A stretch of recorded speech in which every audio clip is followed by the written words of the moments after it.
अस्सलामु अलैकुम वरहमतुल्लाहि वबरकातुहू। मैं हूं सैयद अब्दुल वहाब शिराजी। जादू नगरी और जिन्नात की दुनिया वीडियोस का ये सिलसिला हमारा जारी है और इस सिलसिले की एक और वीडियो लेकर आपके सामने हाज़िर हुआ हूं। नाज़रीन, आज की जो मेरी वीडियो है, इस वीडियो में मैं आपको ये बताऊंगा कि बहुत सारे लोग ये शिकवा और शिकायत करते हुए नज़र आते हैं कि हमारी अल्लाह ताला मदद नहीं करता। हम नमाज़ें भी पढ़ते हैं, हम तमाम वज़ाइफ भी करते हैं, हम ये भी करते हैं, वो भी करते हैं, लेकिन अल्लाह हमारी मदद नहीं करता, हमारे मसाइल हल नहीं होते, ये नहीं होता, वो नहीं होता। यानी उनको अल्लाह से शिकवा है, अल्लाह से शिकायत है, या यूँ कह सकते हैं कि अल्लाह के कलाम पर और उस पर उनको अल्लाह के कलाम पर यकीन नहीं है। इसलिए उनमें से फिर बाज़ ये भी कहते हैं कि हम काला इल्म या अपने अच्छे काम यानी जादू के ज़रिए कोई अच्छा काम करना, हम इस तरफ इसलिए जाते हैं कि हमने तो सारे वजीफ़े कर लिए, हमारा जो है मसला तो हल नहीं हुआ, अल्लाह ने तो हमारा मसला हल नहीं किया।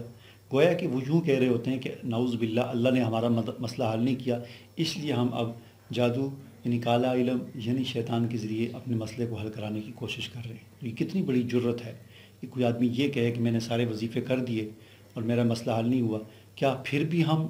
काला इल्म ना करें, उसके ज़रिए अपना मसला हल ना करवाएं। यानी गोया कि वो ये कह रहे हैं कि नाउज़ बिल्लाह, अल्लाह ने हमारा मसला हल नहीं किया तो फिर भी हम शैतान से अपना मसला हल ना करवाएं। तो ये कोई मामूली बात नहीं है, कुफ्रिया जुमला है, बहुत गलत बात है। यानी मुझे पता है कि जिसने ये बात, जिन लोगों ने मुझे अपने कमेंट्स में, उसमें व्हाट्सअप मैसेजेस में ये बात कही, ज़ाहिर है उस बेचारे ने नादानी में ये बात कही, उसकी ज़ाहिर है उसको तो इसकी बात की गहराई का इल्म नहीं था, उसने तो नादानी में ये बात कही। लेकिन उसे, अगर वो मेरी वीडियो देख रहा है, उसे तौबा इस्तग़फ़ार करनी चाहिए कि इस तरह की बात करना, और बाकी लोग भी इससे सबक हासिल करें, इस तरह की सोच भी अपने जहन में ना आने दें कि अल्लाह की मदद नहीं आ रही। तो इस हवाले से आज की इस वीडियो में मैं थोड़ा सा कुरान के ज़रिए आपकी रहनुमाई करना चाहूँगा कि इस हवाले से कुरान हमारी क्या रहनुमाई करता है और हमें क्या गाइडेंस देता है। तो देखें, सूरह हज है, सूरह हज की आयत नंबर 11 है और आयत नंबर 15, ये दो आयत हैं। आयत नंबर 11 में अल्लाह ताला फरमाते हैं कि वमिनन्नासी मन यअबुदुल्लाह अला हरफिन, कि लोगों में से बाज़ लोग ऐसे हैं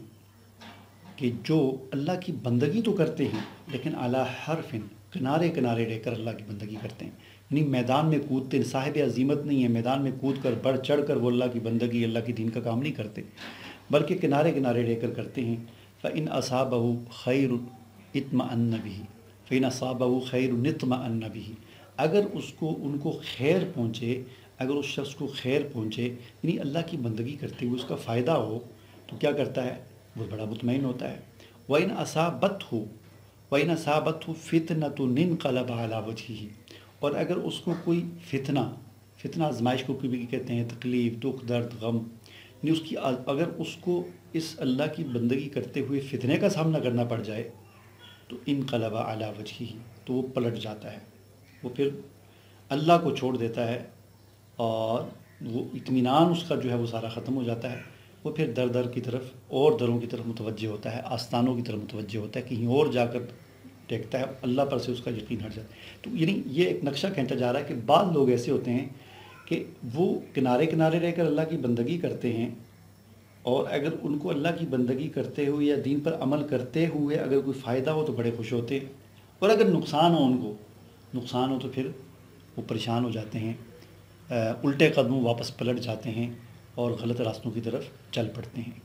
खसरत दुनिया वल आखिरा, ऐसे लोगों की दुनिया भी खसारे वाली और आखिरत, यानी दुनिया और आखिरत इनकी बर्बाद। ज़ालिका हुवल खुसरानुल मुबीन, और ये बहुत बड़ा और खुला खुसरान है और नुकसान है। ठीक है, ये तो होगी सूरह हज की आयत नंबर 11। अब आते हैं सूरह हज की आयत नंबर 15 की तरफ। ठीक है, चूँकि वीडियो इतनी लंबी हम बना नहीं सकते मुख्तसर वीडियो में, इसलिए बेहतर तो ये है कि आप आयत नंबर 1 से लेकर यहाँ तक सारा आप तफसीर लेकर उसमें ख़ुद मुताला करें। इंशाअल्लाह बड़ा फ़ायदा होगा, आपका ईमान भी ताज़ा होगा, आपका यकीन जो है अल्लाह पर, अल्लाह की ज़ात पर पुख्ता होगा। बहरहाल आयत नंबर 15 में अल्लाह ताला फरमाते हैं, मन काना यज़ुन्नु अल्लन यंसुरहुल्लाहु फ़िद दुनिया वल आखिरा, जो शख्स ये गुमान करता है कि अल्लाह उसकी मदद नहीं करेगा दुनिया और आखिरत में, या जो शख्स ये गुमान करता है कि अल्लाह उसकी मदद नहीं करता या हरगिज़ अल्लाह उसकी मदद नहीं करेगा, जो शख्स ये गुमान करता है तो वो क्या करे, फ़लयमदुद बिसबबिन इलस्समा, तो वो एक रस्सी के ज़रिए आसमान तक पहुँचकर शिगाफ लगाए। सुम्मल यक़्ता फ़लयंज़ुर हल युज़हिबन्ना कैदुहु मा यग़ीज़, تو وہ آسمان کی طرف آسمان تک پہنچ کر ایک شگاف لگائے اور پھر دیکھ لے کہ آیا اس کی تدبیر کسی ایسی چیز کو روک سکتی ہے جو اس کو ناگوار ہو۔ یعنی مطلب یہ ہے کہ وہ آسمان کی طرف ایک رسی لگائے اور آسمان پر چڑھے، اور وہاں پر جا کر اللہ کی جو تقدیر ہے، جو اس پر پریشانیاں آ رہی ہیں، جو دکھ آ رہی ہیں، جن سے وہ پریشان ہے، ان کو جا کر روکنے کی کوشش کرے، تو جا کر دیکھ لے کہ کیا وہ روک سکتا ہے تقدیر کو۔ ٹھیک ہے، یہ تو ایک ترجمہ میں نے آپ کے سامنے کر دیا۔ یہ آیت تھوڑی سی مشکل آیت ہے، یعنی اس کا جو مفہوم ہے وہ ذرا تھوڑا سا اتنا واضح نہیں ہے۔ یہی وجہ ہے کہ مفسرین نے تقریباً کوئی 6-7 اقوال مفسرین کے اس آیت کے مفہوم میں بیان ہوئے ہیں۔ اب ان سارے 6-7 اقوال کو میں یہاں پر بیان کروں گا تو بہت لمبی بات ہو جائے گی۔ میں صرف وہ قول یہاں پر بیان کرتا ہوں جو میری اس ویڈیو میں جو بات میں آپ کو سمجھانا چاہتا ہوں اس سے متعلقہ قول ہے۔ وہ کیا ہے؟ وہ یہ ہے کہ مفسرین نے یہ لکھا ہے کہ پیچھے جو آیت نمبر 11 میں جس شخص کی بات ہو رہی تھی کہ بعض لوگ ایسے ہیں یا کچھ لوگ ایسے ہوتے ہیں جو کنارے کنارے رہ کر اللہ کے دین پر چلتے ہیں، اور جب کوئی فائدہ ہو اللہ کے دین سے تو بڑے خوش ہوتے ہیں، اور اگر اللہ کے دین سے کوئی ان کو فائدہ نہ ہو، کوئی الٹا جو ہے آزمائش آ جائے، کوئی نقصان ہو، تو پھر وہ دین سے مایوس ہو جاتے ہیں اور آستانوں کی طرف اور دروں کی طرف جاتے ہیں، وہاں اپنی پیشانیاں ٹیکتے ہیں، دھر دھر کی جا کے ٹھوکریں کھاتے ہیں۔ تو ان کے بارے میں یہ کہا جا رہا ہے کہ جن کو یہ گمان ہے اللہ کے بارے میں کہ اللہ ان کی مدد نہیں کرتا یا اللہ ان کی مدد نہیں کرے گا یا اللہ کی مدد نہیں آ رہی، تو ٹھیک ہے، جائیں وہ جتنی مرضی جا کر آستانوں پہ ٹھوکریں کھائیں، دھر دھر پہ جا کے پھریں۔ بلکہ ان سے اگر یہ ہو سکتا ہے نا آسمان پر چڑھ سکتے ہیں تو جائیں آسمان پہ چڑھیں، ایک رسی لگائیں، آسمان پہ چڑھیں، اور وہاں پر جا کر وہ اللہ کی جو تقدیر ہے اس کو اگر وہ روک سکتے ہیں تو روک کے دکھائیں۔ اور بعض حضرات نے کہا کہ شاید کہ یہ رسی لگانے کی جو بات ہو رہی ہے اس کا مطلب یہ ہے کہ جو اللہ سے اس طرح مایوس ہو گئے ہیں نا، وہ چاہتے ہیں ہمارے دکھ درد تکلیفیں ہماری ختم نہیں ہو رہی، تو وہ پھر اپنے گھر کی چھت کے ساتھ ایک رسی لگا کے نا اپنے آپ کو پھندا لگائیں اور دیکھیں پھر ان کی تکلیفیں ختم ہوتی ہیں کہ نہیں ہوتی۔ تو گویا کہ یہ ایک ڈانٹ پلائی جا رہی ہے ان لوگوں کو جو اللہ سے مایوس ہو جاتے ہیں، اللہ کی مدد سے مایوس ہو جاتے ہیں۔ ٹھیک ہے، تو کہنے کا مقصد یہ ہے کہ میں بھی کئی دفعہ بار بار اپنی ویڈیوز کے اندر بھی اور ویسے بھی لوگوں کو یہ بات سمجھاتے رہتا ہوں کہ اگر آپ دیکھیں، اگر آپ مکمل آپ نے میڈیکل بھی اپنا بیماری کا علاج کروا لیا، اس سے بھی آپ ٹھیک نہیں ہو رہے، حکیموں سے بھی کروا لیا، ہومیوپیتھک بھی کروا لیا، دنیا جہاں کے سارے ٹیسٹ بھی کرا دیے، ہر چیز کلیئر آ رہی ہے، پھر آپ نے روحانی علاج کے طور پر آپ نے جو ہے قرآن بھی آپ نے جو علاج کے جو طریقے ہیں، مصنون دعائیں وغیرہ